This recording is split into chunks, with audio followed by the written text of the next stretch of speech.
Do you hate cardio? Listen, I totally get it. I used to hate cardio too, until I found a way to decrease the amount of cardio that I do every week to almost nothing. With this 5-minute workout that I'm about to show you, when it's done correctly, you can get more results than an hour of steady state cardio. And the best part is that you don't have to touch a treadmill, an elliptical, stair climber, or a bike. This workout will be using a type of training known as Hirt, which is a little different than the Hiit style of training that you probably keep hearing about. Hiit stands for high intensity interval training and Hirt stands for high intensity resistance training. Typically a Hirt program will be even more intense than a Hiit program, allowing you to burn more calories during and after your workout. Before we get started with the workout, I want to mention that for high intensity resistance training to be most effective, you have to choose the appropriate resistance. Each exercise will be timed, so you want to pick enough resistance to challenge yourself for the full time to the point where you're almost at the point of failure at the end. The point is, don't go super light, because if the intensity is too low, you won't get the fat burning benefits that high intensity resistance training is supposed to bring to the table. So, with that out of the way, let's get started with the very first exercise, weighted front squats. This exercise can be performed with a barbell, with dumbbells, or with kettlebells like we're using in this example. Rest whatever weight you're using on your shoulders. Spread your legs a little wider than shoulder width apart and slightly externally rotate your feet. Keep your chin up and sit back as you squat down. As you come down, you want to make sure that your knees stay behind your toes. If your knees are coming up over your toes, that means you're putting a lot of weight on your knee and on the front part of your foot, so on your toes. You want to concentrate on sitting back with your weight on your heels while sticking your butt and your chest out.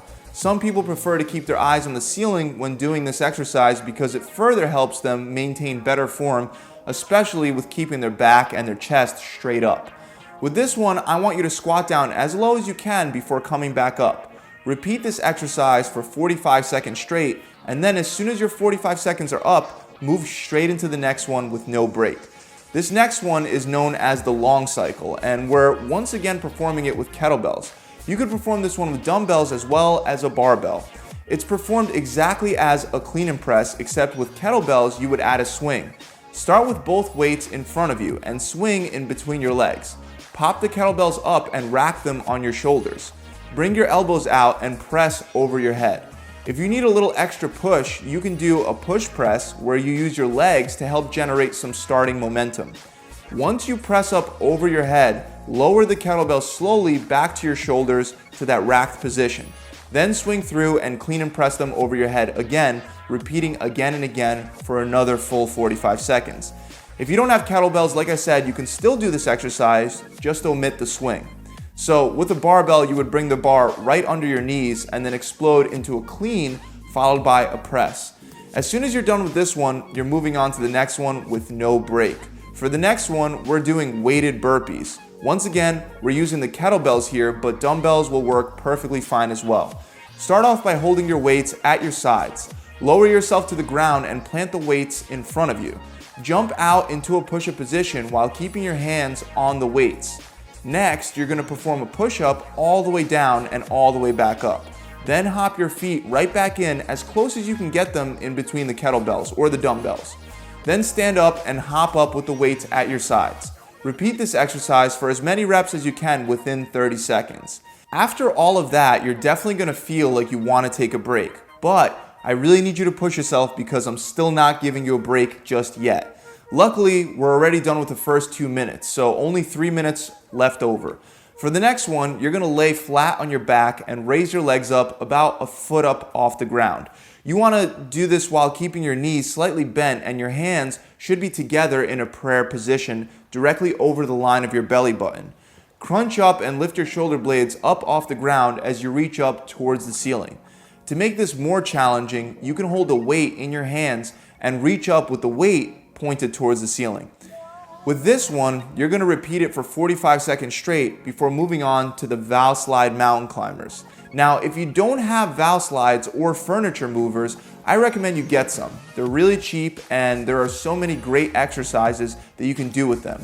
You can get regular furniture movers at Home Depot, Lowe's, and on Amazon.com. But if you don't have them, you can just do regular mountain climbers instead for now for this exercise. If you do have them, then position your toes in the center of the valve slides or the furniture movers. Next, get into a push-up position and slide one knee up. Then as you slide it back, slide the other knee up. Alternate sides back and forth for another 45 seconds, which means after this one, there's only a minute and a half left. The next exercise needs to be done correctly to be effective. It's high knees, and the biggest mistake I see people making with this exercise is that they just don't get their knees up high enough. To do this exercise correctly, we want to aim for waist level. You're also going to want to swing your arms to incorporate your entire body and to help with balance. As your knee comes up, the arm on that same side drops down, and as you switch knees, you switch arms as well. If you're having trouble with coordination, then you can just hold your hands in front of you at about waist level and try to tap your hands. We're only going to perform this exercise for 30 seconds, and then we're moving into our last two exercises. The first one is Spiderman Pushups. Here you're going to start in a push-up position, and as you lower yourself, bring one of your knees towards the elbow on that same side. Then come back up and switch sides each time you come down. Even if you're not great at push-ups, we're only doing this one for 30 seconds, so really try to get as many reps as you can. If it becomes too difficult, you can do regular push-ups or drop to your knees and do them from that position. For the last exercise, you're going to start with your feet shoulder width apart and squat down as low as you can. When performing your squat, all the same principles apply as before. Sit your butt back, get up off your toes, stay on your heels, and stick your chest out. Then once you squat nice and low, jump up as high as you can. It's really important to note that when you land, you don't land with your knees locked out. You want to land with them bent, and you want to be ready to go right into your next squat when you land. This way the pressure stays on your muscles rather than on your joints. After you're finished with all 5, do 5 regular squats without the jump portion. So you're doing 5 squat jumps followed by 5 regular squats and repeating for the last 30 seconds. After doing this packed 5-minute workout, you can bet that you're going to be feeling pretty tired. But if you want to get the most out of this workout and you're at an intermediate level, I recommend you repeat the whole 5-minute circuit twice.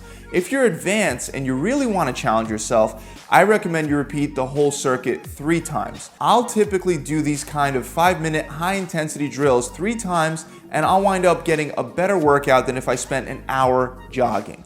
They're so effective at getting your heart rate way up while incorporating resistance training that you're getting the best of both worlds, allowing you to spend less time at the gym. That's it, guys. I really hope this video has helped you out. If you enjoyed it, please make sure you subscribe to this channel. Also, if you really want to kickstart a change in your habits and you want to drop 20 pounds or 5% body fat in the next 42 days, just like my clients are, visit my website where I'm running a 6-week challenge right now that includes an accountability coach that'll guide you through the entire program, as well as a full diet and workout strategy for 42 days. And as long as you're willing to follow and stick to the plan consistently, you can get all the challenge material for free. To learn more, click the link below and visit my website. Or you can just visit my website directly at gravitytransformation.com. I hope this video has helped you out, and I hope to see you guys next time. Pump it.